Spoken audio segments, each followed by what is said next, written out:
Prince Harry, cette zone grise dont il pourrait tirer profit pour avoir le beurre et l'argent du beurre. Le prince Harry avait déjà évoqué son intention d'obtenir la nationalité américaine. Une faille dans la Constitution américaine pourrait jouer en sa faveur. Bonne nouvelle pour le prince Harry. Le duc de Sussex, 39 ans, a quitté le Royaume-Uni en compagnie de son épouse Meghan Markle en 2020. Il laisse derrière lui la famille royale et la firme, mais a gardé ses titres royaux.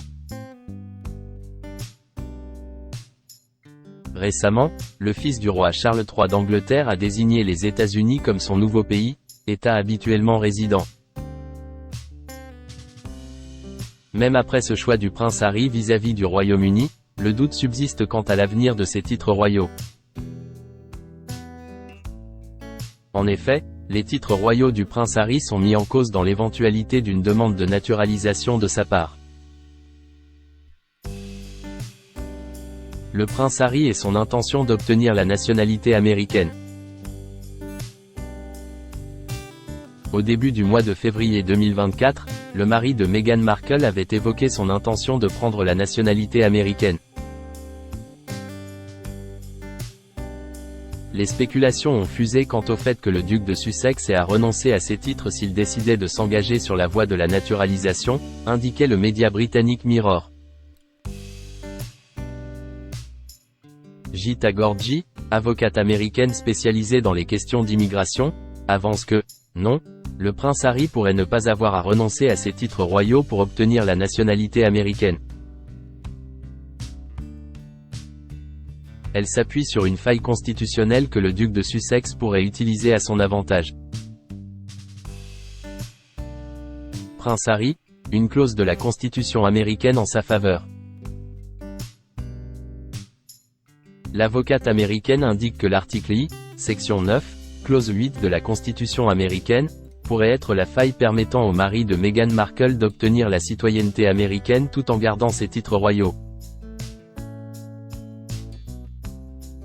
Aucun titre de noblesse ne sera accordé par les États-Unis, se lit l'article de la Constitution américaine. Et aucune personne occupant une fonction de profit ou de confiance sous leur autorité ne pourra, sans le consentement du Congrès, accepter de cadeaux, d'émoluments, de fonctions ou de titres, de quelque nature que ce soit, de la part d'un roi, d'un prince ou d'un État étranger. L'expert juridique explique à l'Express qu'avec cette clause, les rédacteurs de la Constitution ont cherché à renforcer le gouvernement en tant que république et la notion d'égalité sans classe. Le prince Harry ne serait pas contraint à renoncer à ses titres royaux.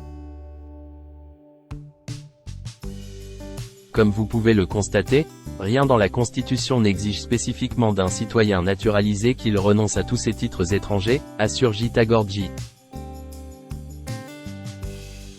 Le prince Harry pourrait en théorie faire valoir qu'être obligé de renoncer à ses titres serait inconstitutionnel. L'experte explique qu'à moins que le duc de Sussex n'occupe une fonction publique, la Constitution américaine n'interdit expressément au gouvernement américain que l'accord des titres de noblesse. La Constitution américaine ne traite pas, affirme-t-elle, des titres conférés par des gouvernements étrangers.